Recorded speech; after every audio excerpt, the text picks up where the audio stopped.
네, 오늘커의 당잠사입니다. 당신이 잠든 사이 전해진 소식들 확인해 보시죠. 자, 먼저 미증시 보겠습니다.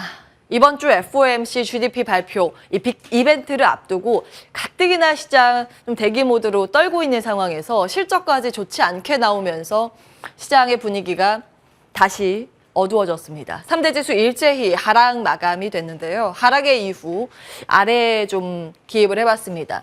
월마트 실적 쇼크 부분 어제 말씀을 드렸죠. 플러스 쇼피파이에서 감원한다는 소식으로 인해서 경기가 얼마나 안 좋으면 그래 라고 해석이 됐습니다. 그리고 GM도 실적 발표를 했는데 예상보다 좋지 못했는데요. 역시나 부품이 부족한 결과가 수치로 드러났습니다.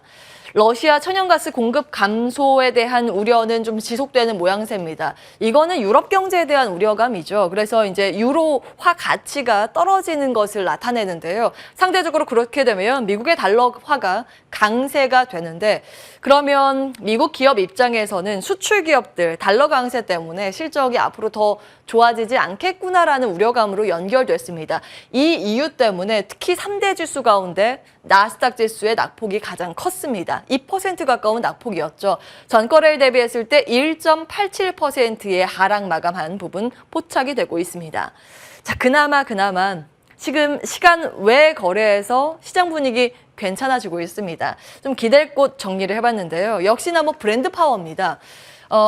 코카콜라나 맥도날드 등의 이런 브랜드 파워를 가지고 있는 쪽은 소비가 줄어도 사 먹을 수밖에 없다는 논리가 적용되고 있습니다. 실적이 공개됐는데 제품 가격 아무리 올려도 더 많이 구매가 늘어난 것으로 포착이 됐습니다. 자, 이와 함께 구글과 마이크로소프트 등의 실적 발표가 있었는데요. 예상보다 좋지는 않았습니다만 우려했던 만큼은 아니었다라는 논리로 지금 시간 외거래에서 상승세를 시현하고 있습니다. 하나하나 보겠습니다. 앞서 말씀드린 월마트, 쇼피파이의 우려감의 공통점이라고 해야 할까요? 우려의 본질은 결국 경기 침체라는 부분, 어제도 사실 말씀을 드렸습니다. 어제 화면에 오늘 추가된 수치를 기입을 다시 해봤습니다. 월마트 같은 경우에는 이후에 가이던스, 수익 전망을 대폭 줄였습니다. 이것이 결국 의미하는 거는 인플레이션, 영향이 있었구나. 물가가 비싸서 소비자들이 지갑을 닫았구나 라고 하는 것을 나타내는 거고요. 걱정했던 부분이라서 심리가 굉장히 취약해지고 있습니다. 결국 경기 둔화 쪽으로 시장은 바라보기 시작했고요. 이 소비 맞물린 기업들 특별히 이제 주의하셔야겠다고 말씀을 드렸습니다. 의류주 어제도 말씀을 드렸는데 오늘 더 큰 낙폭이 시현됐습니다.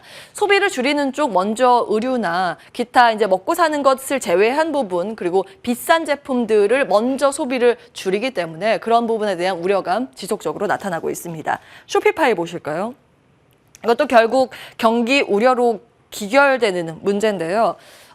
직원 약 1,000명, 그러니까 10% 정도의 직원을 정리해고할 예정이라는 보도가 월스트리트 저널에서 나왔습니다. 이 근거는 여기에서 이제 CEO 메모를 입수했다고 밝히고 있는데요.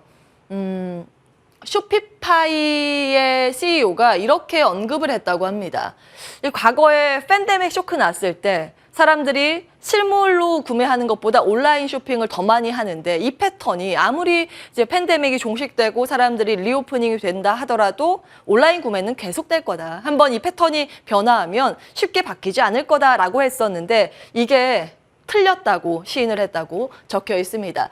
사실 이제 월마트 쇼크에 이런 부분이 쇼피파이가 이제 기름을 부은 격이 됐는데요. 이로 인해서 쇼피파이의 주가뿐만이 아니라 다른 결제 관련주가 동반 하락하는 모습이 연출됐습니다. 결국 소비 위축 신호로 해석되는 거죠. 반면에 이 부분도 해석을 같이 해볼 수 있습니다.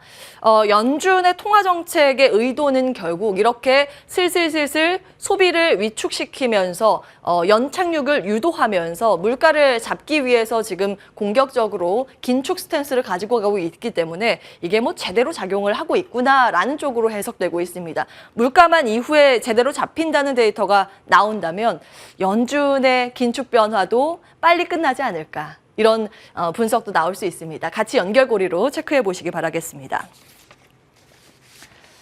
여기에 경기 침체 우려 한 스푼 추가한 소식이 있었습니다. 이날 이제 경제지표 발표된 것 중에서 컨퍼런스 보드 소비자 신뢰지수가 눈에 띄었는데요. 7월 수치가 발표됐습니다. 예상보다도 그 전달보다도 위축된 부분 확인을 하실 수가 있습니다. 이렇게 심리가 2월 이후에 꺾여 있는 부분을 확인하실 수가 있고요. 그만큼 소비자 지출을 예측하는 선행지수이기 때문에 앞으로 소비자 지갑 더 닫을 수 있겠구나라고 해석될 가능성이 있습니다. 여기에 우려 한 스푼 또 추가되는 부분이 있습니다. IMF 함께 보시죠. IMF에서 이렇게 이야기를 했습니다. 미국 경기 침체 피할 가능성이 매우 낮다고 언급했습니다. 이건 이제 미국에 대한 경제 성장률 낮추는 이유이기도 하지만 전체 글로벌 경제에 대한 경계 심리를 키울 만한 내용입니다. 전체적으로 성장 전망치를 다운시켰는데요. 미국 가장 많이 내렸고 중국도 내렸습니다만 전체적으로 다운된 것을 확인하실 수 있습니다. 그나마 한국이 제일 조정폭이 적었다는데 위안을 삼아야 할까요? 어제 이제 우리나라 GDP 발표가 됐습니다. 그래도 다른 국가에 대비해서 소비가 탄탄하다는 것을 확인했는데요. 다만 우리는 이제 수출 국가이다 보니까 다른 국가가 이렇게 되고 소비를 닫고 지갑을 닫고 이렇게 되면 영향이 안 받을 수는 없는 구조입니다. 그래서 이후에 특히 이제 하반기의 전망치가 더욱더 중요해 보입니다. 다음 보시죠. 예, 각종 전망치가 팽팽히 맞서고 있습니다.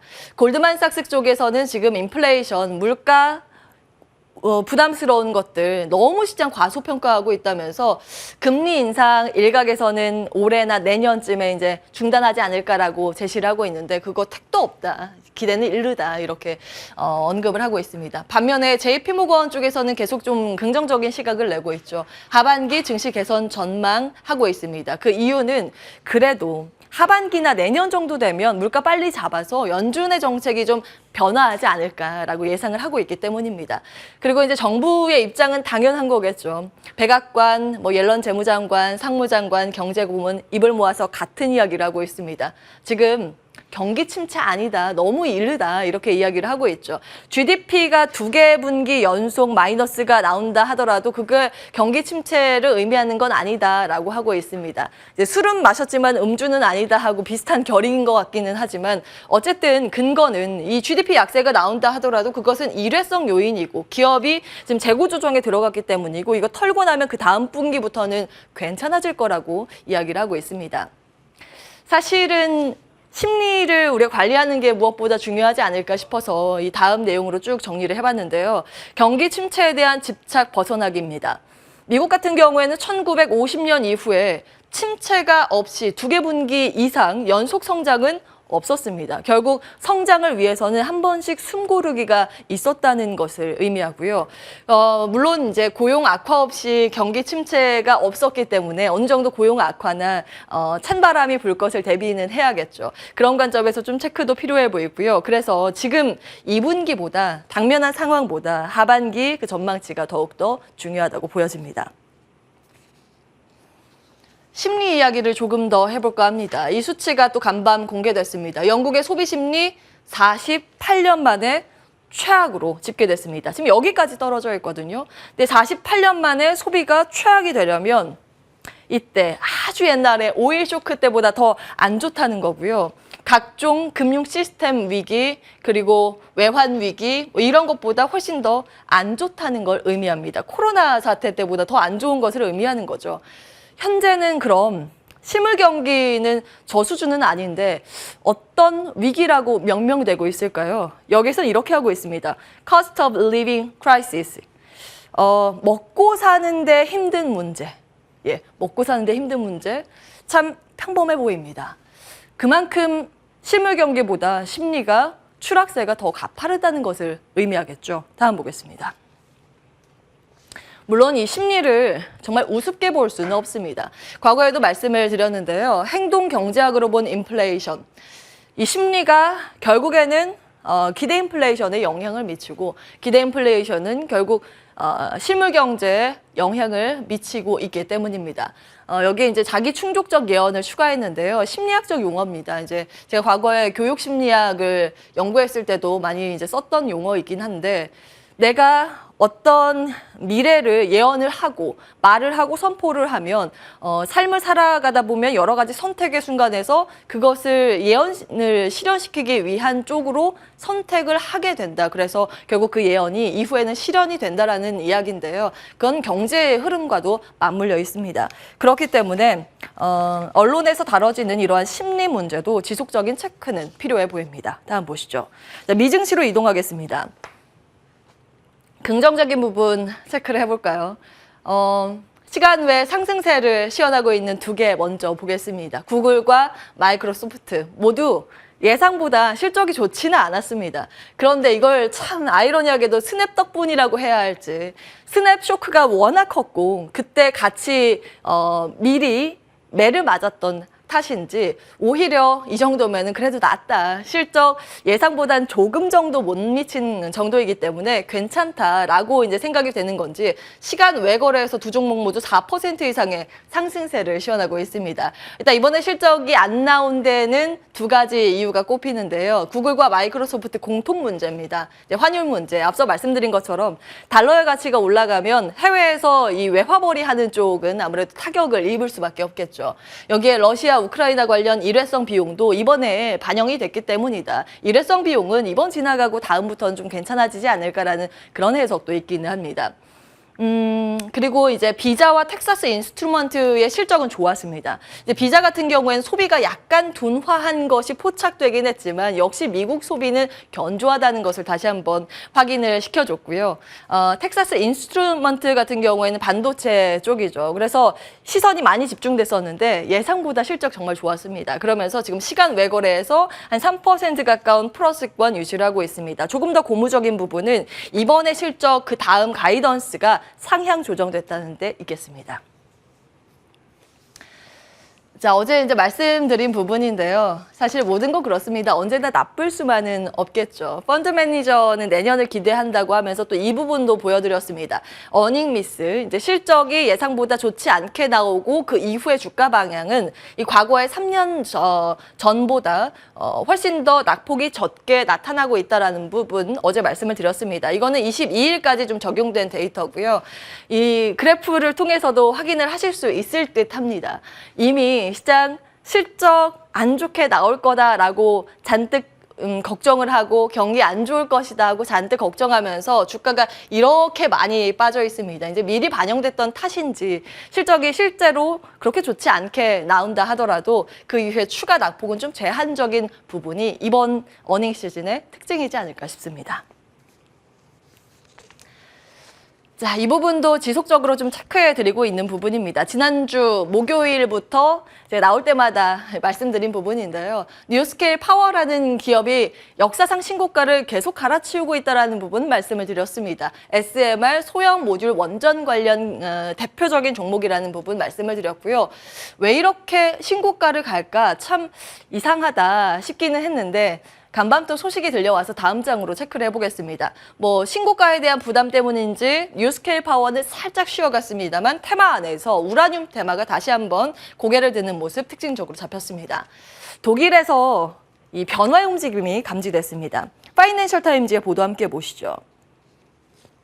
올해 연말 원래 폐쇄 예정이었던 원전 3기 중에서 원자력 발전소 수명 연장을 좀 고려하고 있다는 부분이 포착되고 있습니다. 아직 이제 확정 보도는 아니고 워낙 이제 반발이 심한 상황이기 때문에 후속 보도는 챙겨보셔야겠습니다만 독일 같은 경우에는 워낙 이제 원전에 대해서 굉장히 안 좋게 생각을 했던 부분인데 최근 그 시각이 좀 변하고 있다는 점 포착되고 있습니다.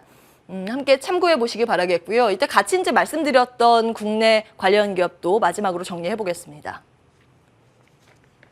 우리나라 에너지 정책 중에 주식시장에서 봐야 할 핵심 내용 그때 이제 말씀을 드렸고 원전 특히 SMR은 한 4천억 원 정도 투입 예정이라는 부분 말씀을 드렸습니다. 국내에서 스몰캡 관련 기업들 6월에 정리해 드렸는데요. 다음 보시죠. 사실은 대형 기업들의 데이터는 굉장히 많은데 스몰캡에 대한 데이터가 적어서 이제 6월부터 꾸준히 체크해드리고 있는 내용입니다. 어제 주가의 반응이 좋았었던 쪽은 SMR 연관성 있는 이 세 종목이었죠. 특히 BHI가 좀 눈에 띄는 부분이었고요. 그리고 전체 이제 원자력 발전으로 봤을 때 매출액 비중이 큰 쪽은 오르비텍이라는 점 체크해 보시기 바라겠고요. 각각 서플라이 체인 내용들 정리해 보시죠. 온앵커의 당잠사였습니다.